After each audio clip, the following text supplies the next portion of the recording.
welcome back. It is the third day of the selection show for the TBB Hall of Fame quarantine bracket. I was slouching to make sure I'm in view. Got a lot of chirps from the network about that yesterday. And also the network told me I don't have the charisma to carry a show by myself. So today we'll be bringing in experts that are not fully aware that they're going to be brought in, I guess. We'll be calling them live on air on the iPad over there. And if they don't pick up, they don't pick up. That's showbiz, baby. All right, so without further ado, we will be revealing today the Waffle House region. And our first resident expert that we will be bringing in is, he's an expert in this topic. I shouldn't even have to say that. He is 100% Italian, which is why this will be perfect for him. It'll be Mr. Paul Pastoriello, so hopefully he picks up. This is risky. Hello? Yo, what's up? You look straight ahead, you'll be on camera there. If you can enunciate, it's great. Thanks for joining us. You're our first ever guest. What's up? I'm here with my co-host, Misha. Say what up. Well, this will be perfect. I gave you a little introduction, letting everyone know you're 100% Italian, why you'd be the best at talking about this topic. And the matchup we brought you in to talk about is Greek people, figured Italian, Greek, close enough, versus the winner of the play-in round, meerkats. So if you would like to weigh in here, that'd be ideal. You know, the Greek people, I don't really like them going into this matchup. Historically, very lazy, weak economy, not the best food in the world. The Italians certainly have better food than the Greek. It's not even close. But I will say I have been to Greece. Santorini, Mykonos, pretty nice. Athens, a little bit of a dump. I haven't seen many meerkats in my life. So for me, they're a big surprise in this tournament. And I think that they're going to really, excuse me, I think they're going to give the Greeks a run for their money. I think even though they're a winner of a play-in game, sometimes people look down on that. But I think those meerkats, they're pesky. They run around the jungle and getting away from things and the prairies or wherever the hell they live. I think they're going to watch out for the meerkats. That's who I would have taken this matchup. You know, I did hear a little bit of crying from your co-host when you mentioned meerkats. I don't know if that'll weigh in with the viewers, but that was audible. Yeah, that's her right there. She really is on Team Greek people. I don't know why. You brought them up in the beginning of the show, and that's really where she gravitated towards. But I'm the man of the house, and I say meerkats it is. Great. Well, I appreciate you joining us. We're going to move on to the next matchup. Thanks, bud. All right, take it easy, Keenan.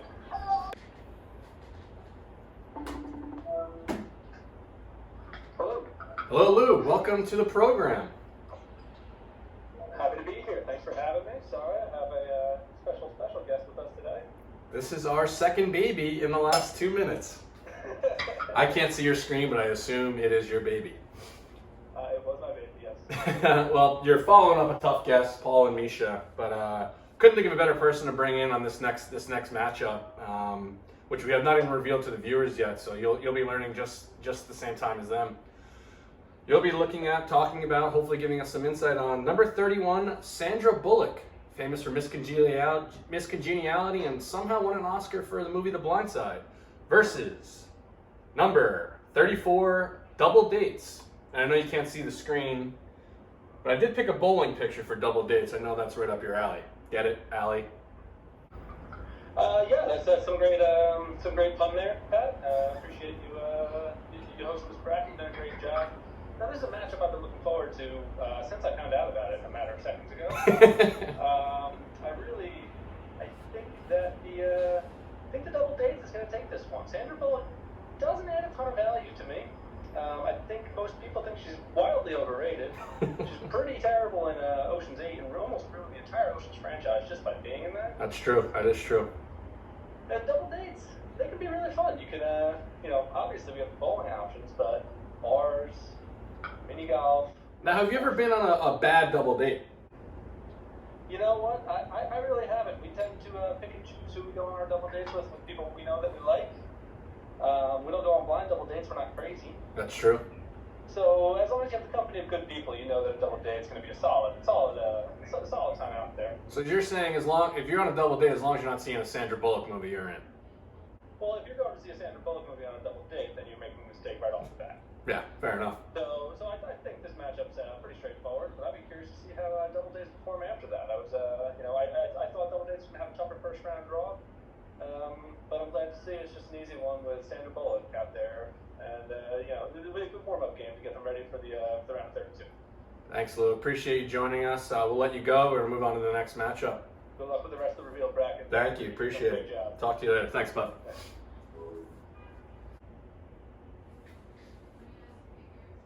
Well, that's live TV, like I told you folks. I mean, there's nothing you can really do about that. But it is a great lead into our next matchup, which is between number 15 Flip Phones, which Dan McKeefrey, the Danimal, who I was just trying to call, may in fact have. Who knows? Versus number 50, which is really where I thought I could bring in Dan, and that's when the beat drops. You know, the point in the music where it's build up, build up, build up. You start feeling awkward. You don't know what your next dance move's going to be. It pauses, and then bam, the beat drops. Personally, I think DJs are overrated, but there is a certain feeling when that beat does come down on top of you. Flip Phones, it reminds you of olden times, simpler times, times before where I had to entertain myself by doing this. Now that looks like a pretty advanced flip phone. I don't think any of us had any experience with ones that could have Facebook on them, but that's all we got for this matchup. I think next matchup is pretty boring, and I think I know just who to call to spice it up a bit.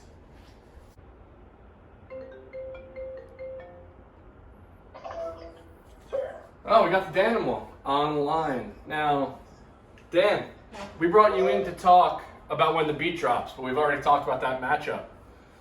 So you're up next for the next matchup, which may be the most boring matchup of the first round. So if you can inject some life into it, that'd be great for the viewers out there.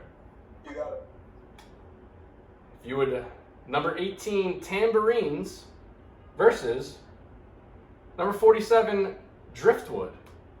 Now, it actually kind of works out this way. I know you have a lot of experience with tambourines and maybe even more experience with Driftwood. Interesting. How much time do I have? As much as you want. So tambourines, typically, you would think is a background instrument, but it is typically played by a frontman, which makes it a very interesting contender. Driftwood, on the other hand, I've got some right here actually. It's a universal item, so that kind of broad spectrum of applicability is something that is not only desirable, but in a lot of cases necessary for a lot of people. Tambourine versus Driftwood, though, when it comes to points, when it comes to value, when it comes to intrinsic purpose, who do I have above one another? Pat, do you have any initial definitions for me? So a definition for tambourine would be a wooden instrument with tiny metal cymbals around a circle, and driftwood would be any type of wood that has been weathered and smoothed by the sea.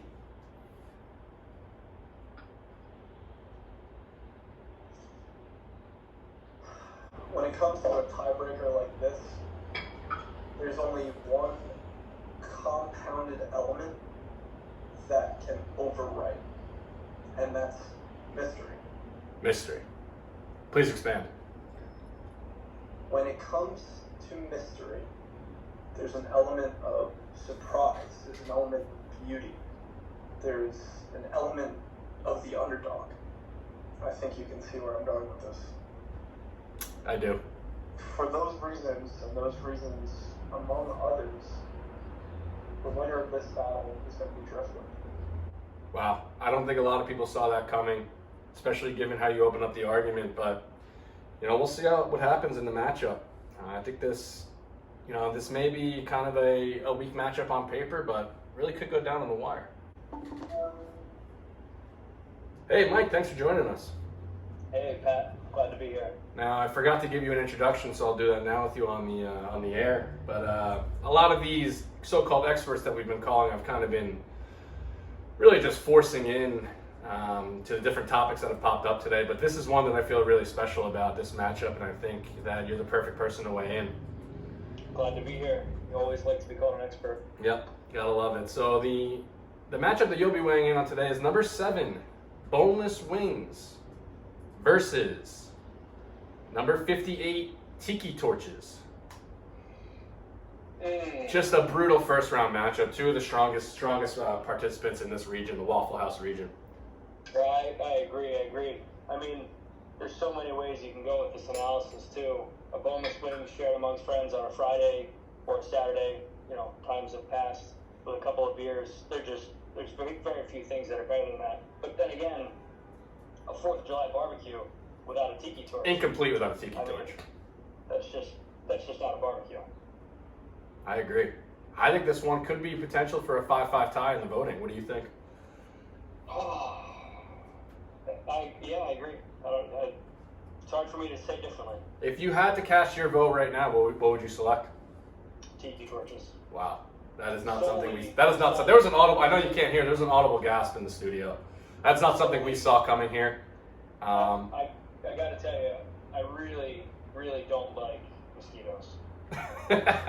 That's an interesting point that a lot of people won't think. Tiki torches do a lot of. They look great, but they also have useful purpose.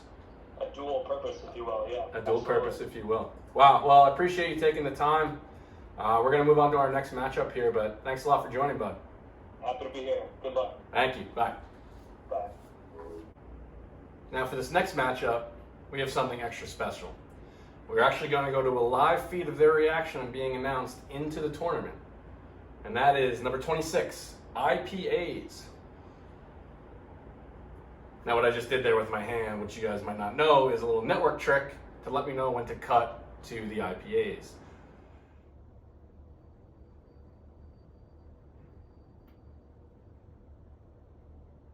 Wow, guys, that was crazy. I don't know if they'll be able to overcome an injury like that.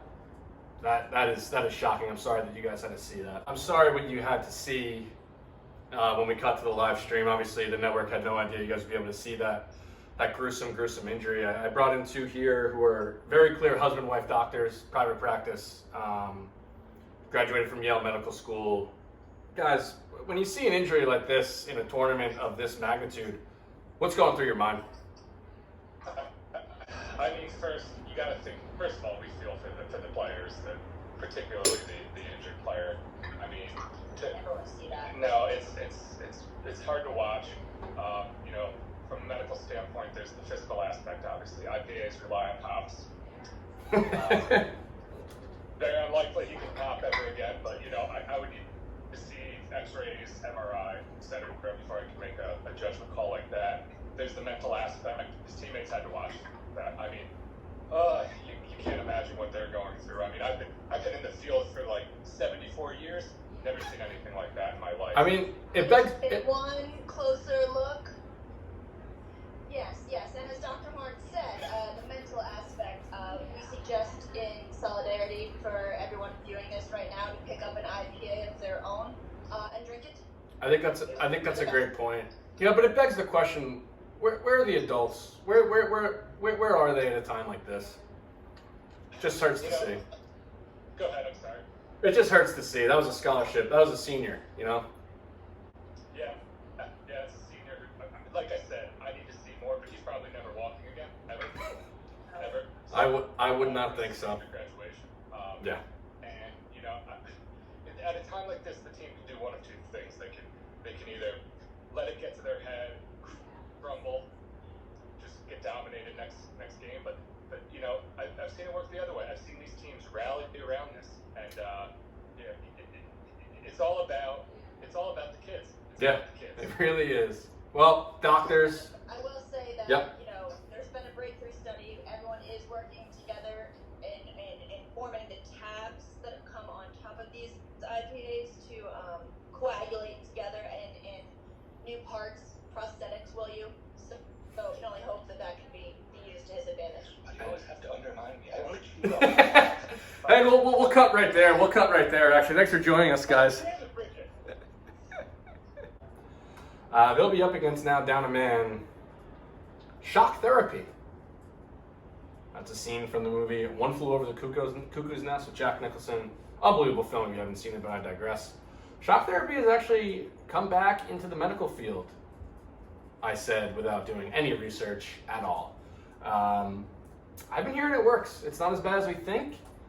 I'm not sure that I would sign up for this particular version of it, but we'll see. A lot of people don't like IPAs. Some people love them. Anyway, next matchup. Now, I'm told that I have another live reaction for this next participant, finding out that they're in the tournament. Number 10, dry hand job. So we'll cut to that. I'm told by our producer I'm not allowed to cut to that. Okay, sorry. Anyway, dry hand jobs. Great mental image for you there. Versus 55 Arby's, a place I've actually never been. So I don't know if I can actually weigh in on this at all, but their commercials are pretty annoying, so there's that. I'm gonna bring in another expert here. Hello, Spiegel. Hello. Thanks for joining us. What's going on? Not much. You're our final guest of the segment. We're revealing the final matchup in the Waffle House region, and we thought you'd be the perfect guy to weigh in on it. Hope I don't disappoint. I don't think you will. Your matchup is number 23 seed, 0% APR. It's a credit term. Versus the country of New Zealand. Did you get New Zealand out of here? Get New Zealand out of here. He says, folks, that's the strongest take we've had in this segment. Any reason why? 0% APR. Oh, you just love the APR. But houses, cars, maybe a new iPhone, who knows? Well, folks, you heard it here first. Strong, short, sweet, 0% APR. Now, do you think 0% APR, without knowing any other matchups, has a chance to make it out of this region? I'd like to think so. Wow. Based on these tough times we've all come upon. Yeah, I I'd think. like to think 0% APR is going to help drag us through. Yeah, I think so too. And then the times are the times. And maybe if we had this tournament 3 months ago, 0% APR loses to New Zealand because you'd be able to travel there. I think that's a huge factor. I think that wraps it up for the Waffle House region. Spiegel, thanks for joining us. Absolutely. We will see you in the next region. Sounds good. Be good. Thank you. See ya.